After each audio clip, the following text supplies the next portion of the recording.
Bueno, muchas gracias. Aquí estamos como en familia, por así decirlo, ya todos buenos amigos. Vengo a hablar de un tema que está justo en la frontera entre la sociología del derecho, la sociología del derecho, la filosofía del derecho y la historia del derecho. Una pequeña anécdota. Este tema sobre el problema de la eficacia lo he trabajado con muy buenos colegas en Colombia y cada uno de ellos lo ha hecho desde su particular conocimiento. Dentro de este buen grupo de amigos con el que trabajamos el tema de eficacia esta es una investigación que yo empecé en el 98 y que llegó hasta el 2008 y tuvimos que suspenderla por falta de recursos, como cosa rara. O sea, la crisis no es española, el tema es muchísimo más global. Pero yo quise enfocarlo desde el tema de la historia del derecho. Y la explicación era parte de un debate que yo tengo con todos mis colegas, en el que ellos hacen juicios filosóficos y hacen análisis sociológicos como si las cosas hubieran emergido, aparecieran de pronto, por no tener esta conciencia histórica de dónde venimos, de dónde vienen los conceptos en el caso de la historia de las ideas, o de dónde vienen las relaciones culturales en el caso de la sociología del derecho. Y yo debatía muchísimo con estos colegas diciendo, bueno, pero esto no es un problema del hoy. Hay que tener en cuenta que esto hace parte de unas estructuras y de mentalidades que vienen desde mucho antes. Y por eso decidí abordar estos problemas más desde el tópico de la historia del derecho. Ahora, primero les voy a contar a ustedes un caso paradigmático y a partir de allí voy a hacer la elaboración teórica que permitirá comprenderlo. Y fue el siguiente. Yo estaba trabajando, pero por otra investigación, la legislación del siglo XIX, expedida en el estado de Antioquia y en el estado de Colombia. Y estaba trabajando y me di cuenta la reiteración de normas sobre el tema de la construcción y el mantenimiento de caminos. La gran obsesión normativa en el siglo XIX en Colombia, ahora esto no es solo Colombia, era la gran obsesión del siglo liberal, era la construcción de caminos. Y el problema en sí ya no era la construcción del camino, era también el mantenimiento, que es mucho más dispendioso en sí mismo que construir el camino. Entonces se construyó un aparatoso sistema normativo sobre la construcción de caminos. Y me centré en un periodo viendo este tema, que realmente no era lo que buscaba, pero me encontré que ocupaba casi una tercera parte de la producción normativa de todo el siglo XIX. En un país como Colombia, con tantas montañas, donde entiéndame la dificultad que era el tema de los caminos, cogí como muestra un periodo entre 1848 y 1851, a ver qué encontraba. Y encontré algo que fue muy bello, y era que las normas sobre la legislación de caminos que se empezó a expedir en aquel entonces, empezaron con normas muy simples, diciendo, por ejemplo, ordénese la construcción de este camino, ordénese la construcción de este camino y ordénese la construcción de este camino, autorícese al gobernador para hacer los contratos relativos para la construcción del camino y autorícese que el presupuesto necesario para la construcción del camino entre en el presupuesto público. Y a los 2 o 3 meses me encuentro otra norma, exactamente igual, pero al que se adicionaban 3 o 4 artículos. Entonces ya no solo se decía, ordénese la construcción de este camino, sino que empezaba a decirle, y el camino se va a llamar Pedro, en honor a Pedro, por decir algo. Y 3 o 4 meses se volvía a expedir la misma norma, pero se le agregaban otros artículos. Entonces se decía, ordénese construir el camino se va a llamar Pedro, pero las dimensiones del camino van a ser las siguientes. Unas 3 o 4 meses después se volvía a expedir la misma norma, y se le agregaban otros 2 o 3 artículos. Entonces era, ordénese la construcción del camino, el camino se va a llamar Pedro en homenaje a Pedro, el camino tendrá las siguientes dimensiones, y para sostener el camino se va a establecer un pontonazgo, es decir, un peaje para el puente, y unos peajes cada cuantos kilómetros. A los 4 o 5 meses se volvía a expedir la misma norma y se le agregaban otros artículos. Entonces ya no era solo diciendo, ordénese la construcción del camino, que se llama Pedro, que va a tener estas dimensiones, va a tener estos peajes, sino que se empezó a regular cuántas mulas, o en términos de la época, cuántas bestias podían ocupar el puente, cómo se tenía que transitar en el puente. 6 meses después se volvía a sacar la misma norma que ordenaba la construcción del mismo camino, que decía cómo iba a llamarse, decía cómo tenía que transitarse, y empezaron a establecer, por ejemplo, los cargos públicos que debían existir para el mantenimiento del camino. Y así. Y, por ejemplo, estaba registrando un caso específico sobre un camino que tenía que atravesar el centro de Antioquia, sobre el río Cauca, del que contabilicé normas directas o indirectamente relacionadas con ese camino. Entre el periodo 48-51, 16 normas. El camino nunca se construyó. El camino se construyó en el siglo XX y ni siquiera en el trazado original. Pero lo que me llama mucho la atención es que cuando yo voy a la norma, ahora la norma siguió, pero yo tuve que parar en el 53, de lo que era una norma de 3, 4 artículos más redactado, escrito a la carrera, era un código de tránsito 5 años después. La perfección de la norma. Se elaboró un complejo sistema normativo perfeccionado en el que estaba regulado hasta el número de bestias que podían cruzar el puente que se iba a construir. Repito, el puente nunca se construyó. Ahora, ¿a qué voy? Entonces viene inmediatamente la pregunta, ¿cómo puedo entender esto? Un filósofo del derecho simplemente diría norma ineficaz, punto. Y como las normas para ser válidas se debe presumir un mínimo de eficacia, entonces ni siquiera derecho y punto. No, yo creo que hay algo muchísimo más, porque se está jugando las culturas jurídicas. Fue ahí cuando entonces empecé a decir, bueno, yo para poder entender bien hasta la médula, qué fue lo que sucedió, pues necesitaba unos recursos que vengo pidiendo y que nunca me han dado, porque habría que ver, por ejemplo, la agenda del gobernador, o sea, todos los agentes que estaban alrededor. Pero yo tengo una hipótesis que la construí con base en lo que alcancé a hacer en archivos sobre este caso, y es que cuando el Estado de Antioquia en ese entonces era tan absurda y profundamente débil, que lo único que podía hacer para legitimarse como gobierno es hacer algo muy económico, expedir normas. La producción normativa es muy barata y da la sensación de que hay un gobierno actuante. Y para producir una norma se necesita un aparato legislativo, se necesitan unos escribanos, se necesita un andamiaje institucional que, viéndolo bien, es muchísimo más barato sostenerlo que una cuadrilla de trabajadores que se ponga a hacer el puente o mucho más un camino, ¿no? Las normas son eficaces, incluso las ineficaces. Estas normas de ineficacia material lograban una eficacia en otro sentido porque daban la impresión de la existencia de un órgano estatal, daban representación de Estado. Es decir, una forma de gobernar cuando no se tiene poder para hacer que mis mandatos actúen sobre la realidad es la expedición de la orden. El grito es una forma de la debilidad en muchos casos, ¿no? Grito entendido aquí como mandato. Ahora, en este sentido, quería seguir indagando sobre entonces cómo la ineficacia material puede ser eficaz en otros planos, como el que yo les acabo de mencionar. Ahora, también tengo que agregar dentro de mi hipótesis que tengo otro asunto ahí también para complementar. Teniendo en cuenta el autocaudillismo que existía en las relaciones políticas en Hispanoamérica en el siglo XIX, bueno, y que todavía se mantiene, no es una cosa del pasado. Nada raro, pero ya tendría que demostrarlo, el problema es cómo, pero nada raro que la expedición de estas normas estuviera asociada a un acto político caudillista. Me imagino lo siguiente, que vengan las comunidades que necesitaban el camino, hablasen con el gobernador, un gobernador que sabía que no tenía el presupuesto para hacer el camino, pero un gobernador no le puede decir que no a un reclamo popular. Entonces, ¿qué diría el gobernador? ¿Qué quieren? ¿Un puente? Ya lo tienen, se los daré. Saca la norma, presiona la norma ordenando la construcción del puente.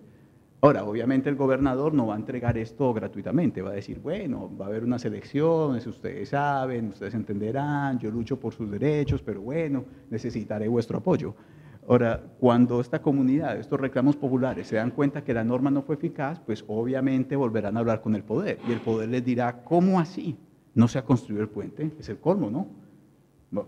Dará 2 o 3 regaños, parte de la dramaturgia de lo que es el poder, dará 2 o 3 regaños y volverá a decir, construyas el puente. Ahora, no quedará solo contento con decir construyas el puente, no, para no repetir exactamente la misma norma le agregará algo. Bueno, y ese puente se hará en homenaje a Pedro. Vean, les acabo de sacar la norma, ¿qué más quieren? Ahora, como la norma hay una credibilidad básica en la norma, bueno, si salió la norma, es que algo va a suceder. me imagino que los reclamos populares quedarán satisfechos hasta 6 meses después. Oye, señor gobernador, señor legislador, el camino Pedro no se ha construido. ¿Cómo que no se ha construido? Es el colmo. Vamos a sacar otra norma que ordene nuevamente su construcción. Pero por favor, ustedes entenderán que necesitamos su voto, necesitamos su apoyo. Es decir, este sistema tan económico de gobierno, que es la mera expedición normativa, es también muy eficaz en términos políticos. Porque obtiene mucho rédito el caudillo de expedir normas eficaces. Es algo que teníamos que entender. La eficacia de la norma también le genera un rédito al caudillo. Sí, porque yo hice el puente. Pero yo creo que el caudillo también se da cuenta que él también puede obtener réditos de no construir el puente. Ahora, esto explicaría muy buena parte de cómo el sistema jurídico se la jugó en el pasado, pero se la sigue jugando en el mantenimiento de sistemas políticos perversos. Esto lo ha denominado un colega mío, Mauricio García Villegas, un colega colombiano, como eficacia simbólica del derecho. Mauricio García dice que había que diferenciar la eficacia simbólica del derecho en sentido general o legitimidad, es decir, cuando alguien cumple una norma porque la considera que deben ser así las cosas, de una eficacia simbólica en sentido restringido, que consiste en que se expiden normas que nadie busca que se cumplan materialmente, pero sí cumplen una eficacia en otros ámbitos, como el político, en el caso que yo les comenté, o incluso en dar la ilusión de que existe una estructura de gobierno, que hay Estado. Es decir, es eficaz, son normas eficaces, pero no materialmente, sino en otros planos. Eficacia simbólica, en un plano simbólico. Incluso a Mauricio García se le ocurrió este concepto de eficacia simbólica en sentido restringido cuando analizó en el caso colombiano las normas que generalmente se expiden cuando el orden está alterado. Entonces, cuando uno empieza a analizar cuáles son las normas que el Estado expide cuando hay un problema en un pueblo, por ejemplo, son normas que no tienen ninguna relevancia ni ninguna capacidad de afectar el fenómeno base que dio lugar al desorden. Pero en la medida que se expiden esas órdenes, la gente cree que el Estado está actuando y por lo tanto se calma la opinión pública. O sea, la mera norma, sin ser eficaz, logra cambios en el comportamiento de los individuos. Ejemplo, cuando el Estado dice, no más, hasta aquí llegan estos desórdenes, ordeno, y empieza a enumerar una serie de órdenes que si uno las analiza bien, no van a afectar el problema, no van a resolver el problema. Pero la mera enunciación de estas órdenes hace que las cosas se calmen.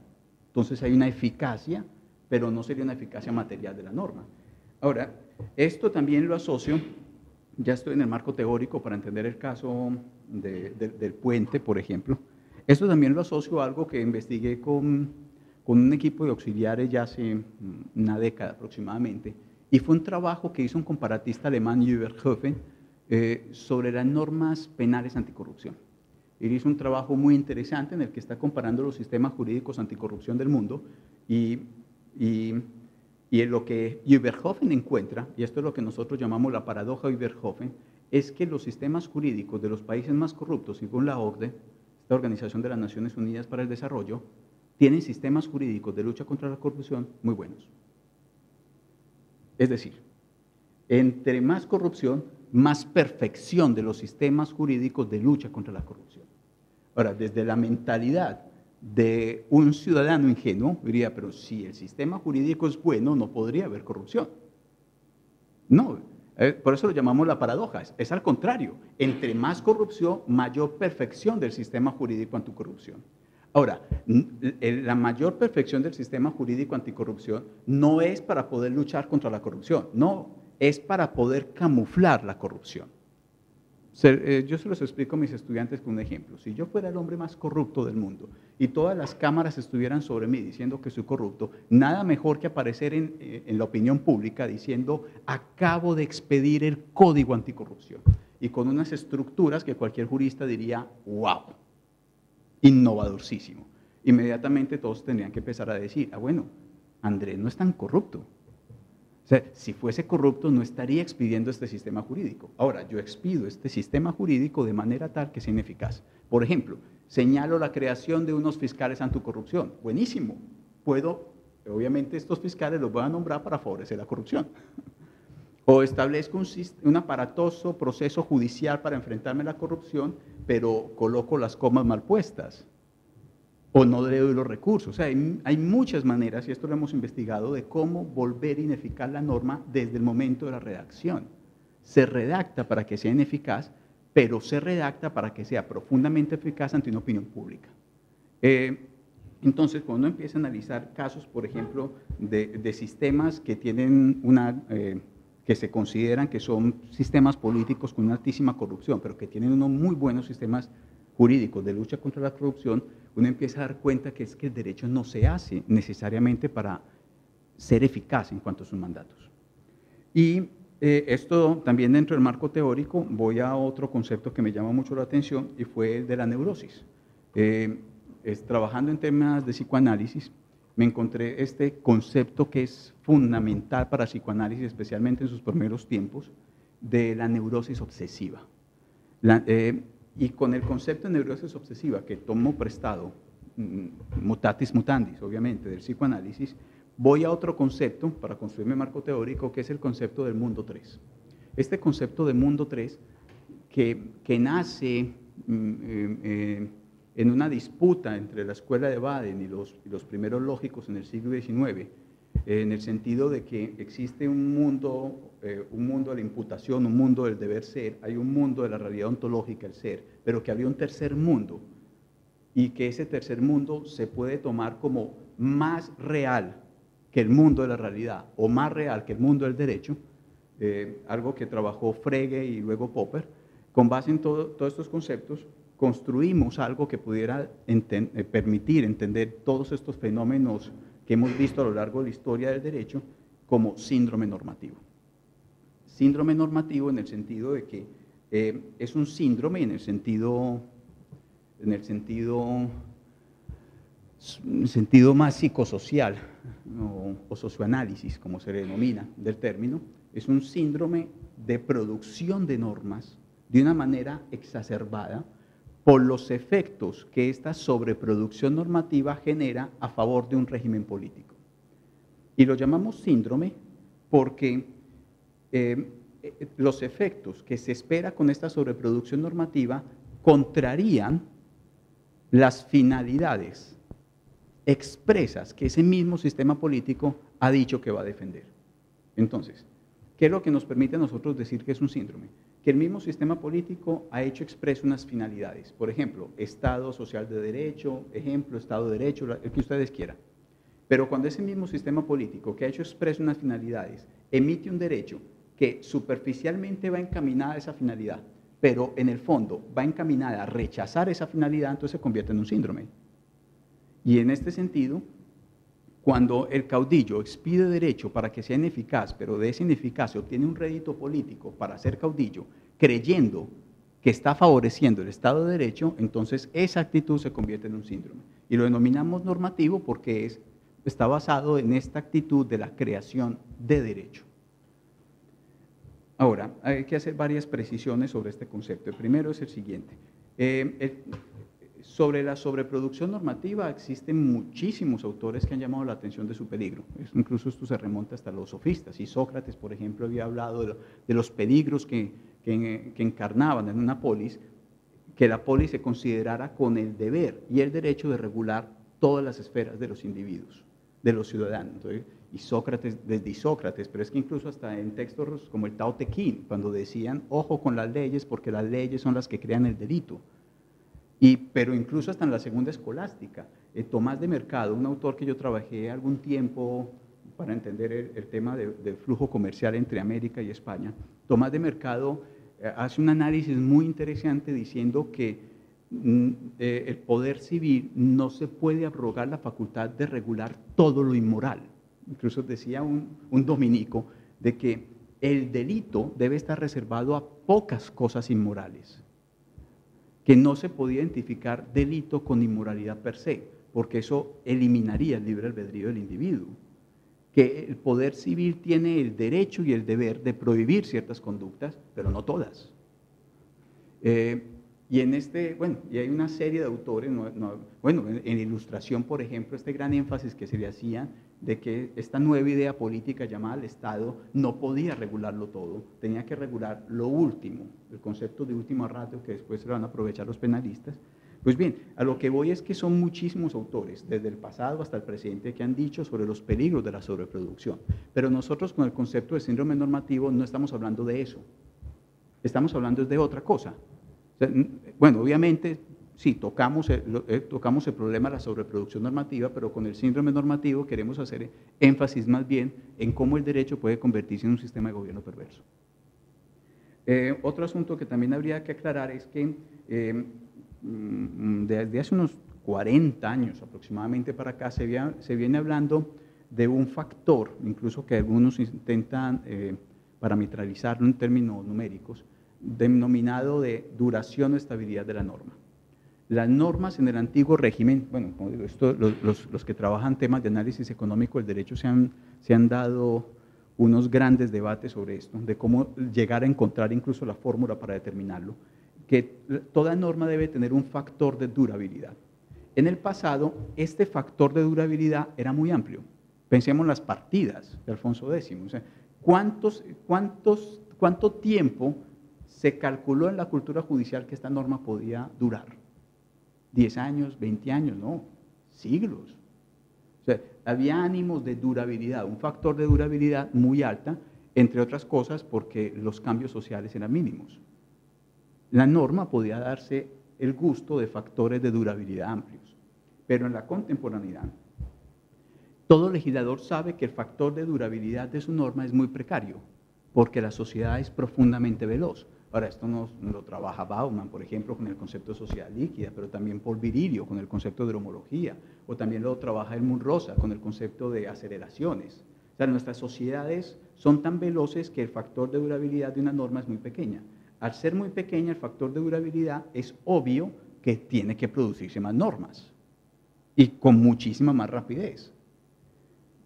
Pero este problema de la sobreproducción normativa para enfrentarse a la aceleración de los tiempos sociales tampoco es el síndrome normativo.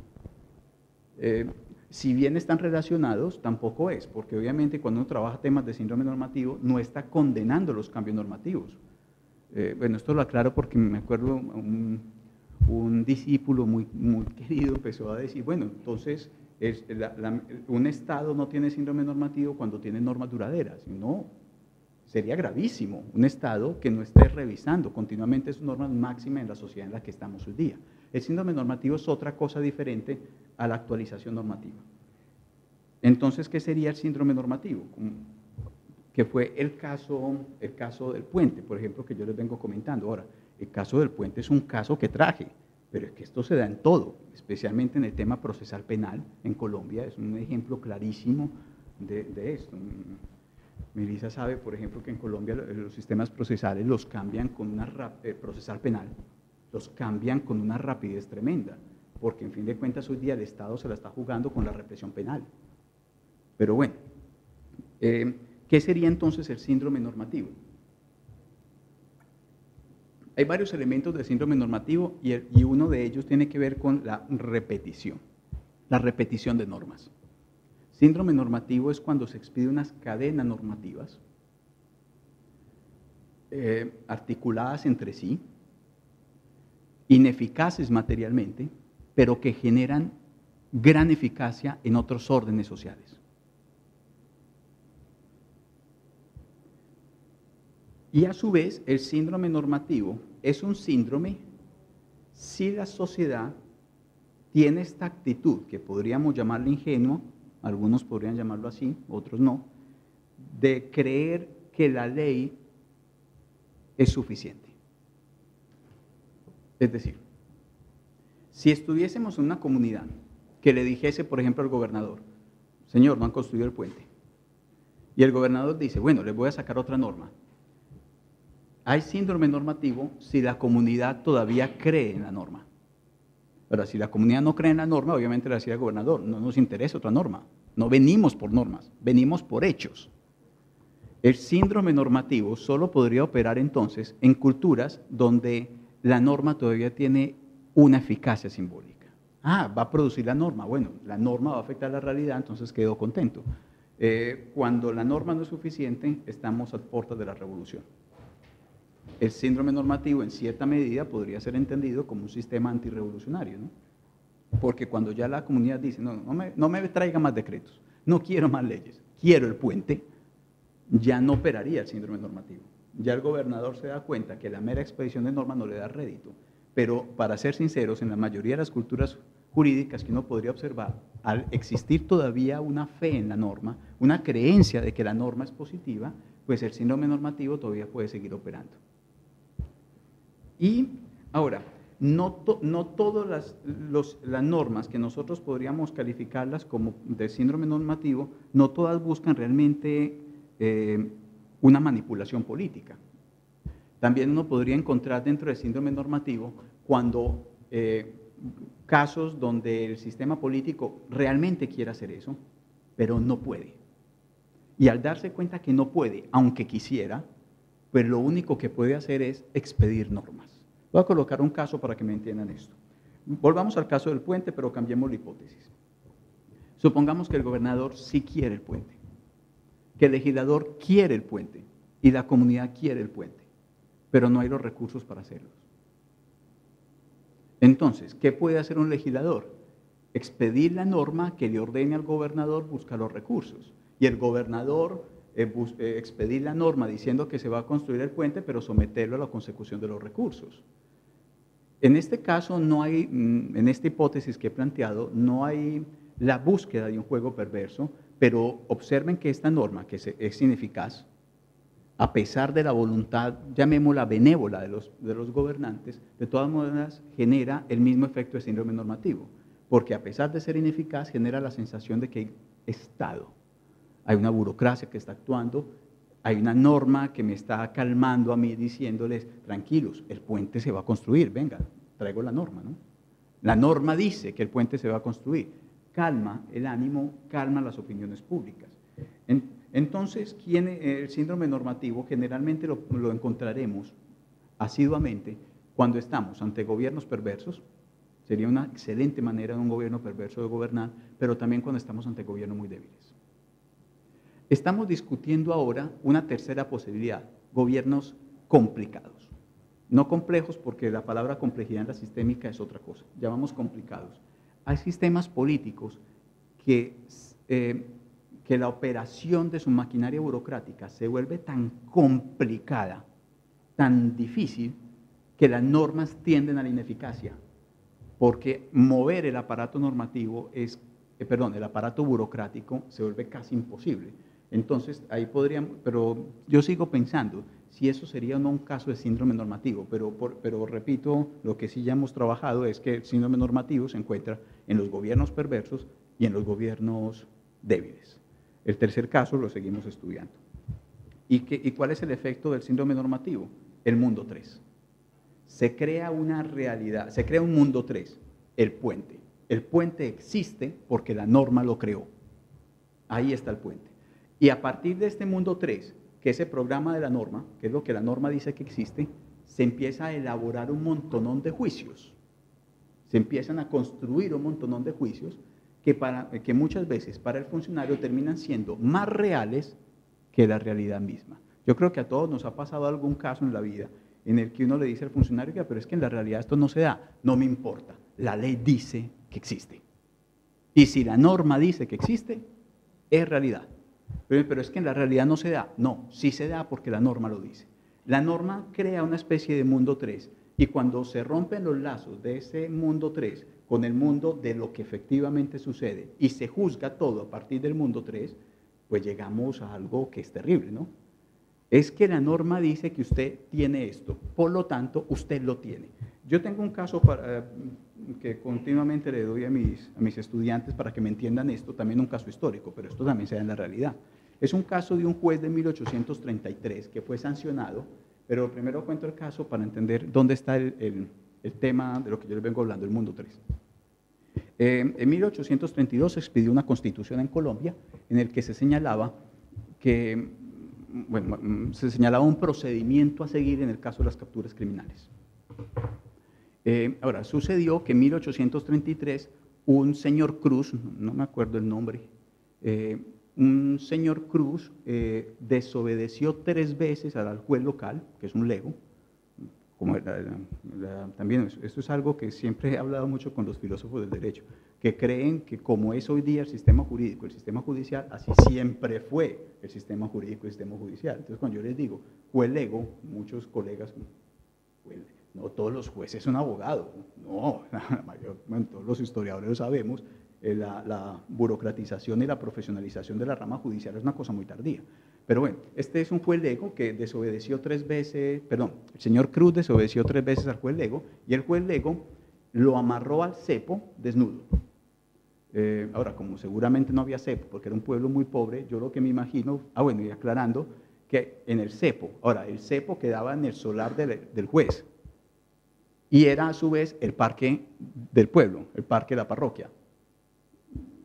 Es un pueblo pobre, pero como había que seguir las representaciones imaginarias de que hay cepo, entonces se le dice cepo, pero realmente debe ser un palo enterrado. Y plaza, realmente no es una plaza, es el patio de la casa del alcalde, que a su vez sirve de plaza. Pero bueno, se le condenó a estar desnudo, amarrado 24 horas en el cepo en la plaza. Ahora, el señor Cruz, que debería tener dinero para lo que hizo, viaja a Medellín, contrata un letrado, Pascasio Uribe, que incluso esto lo cuento mucho a mis colegas de filosofía del derecho para que se den cuenta cómo era más o menos el sistema judicial de la época. Pascasio Uribe era un letrado. Ahora, ¿quién era Pascasio Uribe? Un muchacho de 16 años que sabía leer y escribir y que estaba haciendo su bachillerato con los jesuitas, el letrado. Pascasio Uribe redacta un memorial dirigido al juez letrado de Hacienda, que era el único juez con conocimientos de derecho, por así decirlo, porque no era abogado, pero fue el letrado de Hacienda, el único juez de toda la provincia con conocimientos relativamente buenos, relativamente de derecho, y en el Pascasio Uribe empieza a decir, sobre mi defendido, el señor Cruz, se violó unas normas constitucionales, específicamente 3. Una, la Constitución del 32 ordenaba que todo detenido se le tenía que informar por escrito por qué había sido detenido dentro de las 12 primeras horas al arresto. Eso se llamaba boleta de libertad. No sé por qué lo llamaban boleta de libertad cuando realmente era una boleta de prisión, pero bueno, se llamaba boleta. Le tenían que informar por escrito por qué se había detenido. Entonces decía Pascasio Uribe, no le dieron boleta a mi defendido, por lo tanto violaron la Constitución. Segundo, la Constitución señalaba que toda persona que era arrestada debía ser sometida al procedimiento válido para su momento. Es decir, el debido proceso. Ahora, entonces no le respetaron el debido proceso al señor Cruz, porque existen unos códigos, existe una normativa regulada, también de herencia castellana, que no se le cumplió para el señor Cruz. Y el tercero fue que la Constitución decía que todo lugar de arresto tenía que ser en cárcel debida, legalmente estatuida. Y entonces decía Pascasio Uribe, el cepo que está en la plaza del pueblo de Quirimará no es cárcel legalmente estatuida. Y también habló de que esto era una pena infame que la Constitución había prohibido. El juez de Quirimará le envía una carta, perdón, el juez de Medellín, que es letrado, le envía una carta al juez de Quirimará diciendo, bueno, ¿qué pasó? Me salto algo porque al juez de Quirimará lo tuvieron que requerir varias veces. Sintetizando, el juez de Quirimará dice así lo siguiente. Primero, señor juez letrado, dice incluso su excelencia, que no era el título que debía utilizar, pero para él, para un juez lego, el juez letrado es Dios, ¿no? Su excelencia. No le pude responder antes porque en el pueblo nadie sabe leer y escribir y yo tenía que esperar a bajar a un pueblo donde existiera alguien que supiera leer y escribir y estaba esperando acumular cartas y tener cosas que hacer en el pueblo. Cuando bajé el pueblo y me di cuenta que el tema era importante, pues ya le respondo. Siguiente punto, boleta de libertad. No sé qué es una boleta de libertad, pero señor juez letrado, yo no sé leer y escribir, yo no le podía dar la boleta de libertad, pero es que el señor Cruz tampoco sabe leer y escribir. ¿Para qué una boleta de libertad a alguien que no sabe leer? Siguiente punto, que la Constitución ordena cárcel legalmente estatuida. Entonces, señor juez letrado, por favor, seamos serios. Bueno, no lo dice así, pero seamos serios. En Antioquia no hay ninguna cárcel legalmente estatuida. O sea, la Constitución ordena algo que no existe, cárceles legalmente estatuidas, ¿sí?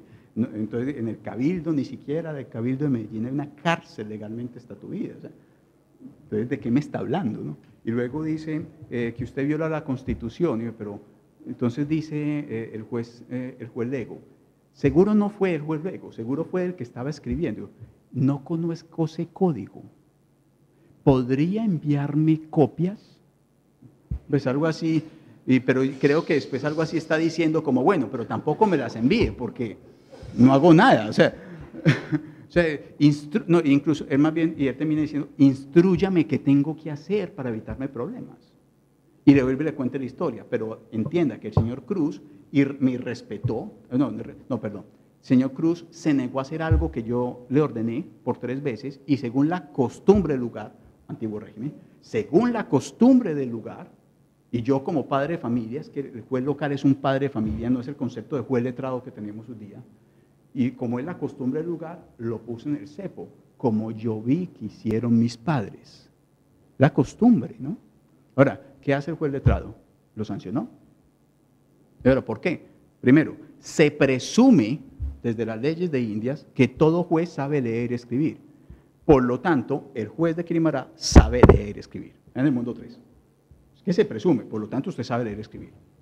Ahora, como usted sabe leer y escribir, se presume que podía haber leído la Constitución.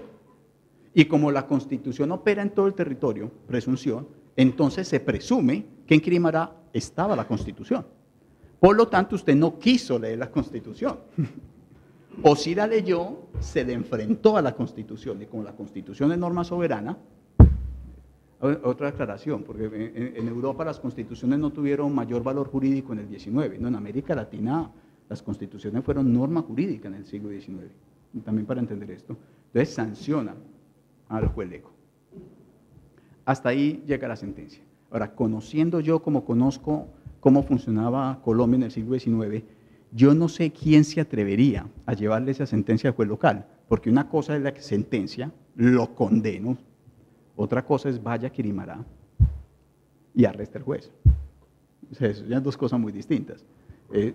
Pero ya eso no lo podría saber, pero yo me atrevo a pensar que el juez letrado se echó un muy buen discurso de sanción, pero que muy seguramente la sentencia llegó hasta ahí. Porque quien vaya pues a Quirimará y enfréntese a la comunidad y cojan a su juez local y arréstenlo y ordénenle pagar, porque también la sentencia decía que se ordenaba el pago de una indemnización al señor Cruz. Una cosa es lo que dice la norma y otra cosa es lograr su eficacia material, eso lo tenemos clarísimo pues, en Colombia. Pero con este ejemplo uno observa muy bien cómo funciona este mundo 3. Observen que el juez letrado ya está pensando en un mundo 3, en una época en la que no existía este concepto, y es, si la norma lo dice, así es. Si la norma dice que existe el puente, ya debemos regular cómo se va a pagar el puente, cómo es el pontonazgo. Oiga, pero es que el puente no se ha construido siquiera, no importa. La norma dice que está el puente. Entonces empieza a surgir una cultura ultralegalista, pero no solo en los abogados, también en la sociedad. Si la norma lo dice, así es. Este mundo 3, que está profundamente asociado al concepto de síndrome normativo. Esto es entonces lo que yo quería hablarles de un concepto que yo vengo trabajando de consumo con muchos colegas, que es un concepto, repito, que está en la frontera entre la historia del derecho, la filosofía del derecho y la sociología del derecho, pero que a su vez también está conectado con el tema de las culturas, porque realmente casi todas mis investigaciones no son en sentido 100% jurídica, es que yo no puedo observar lo jurídico por fuera de una conexión cultural.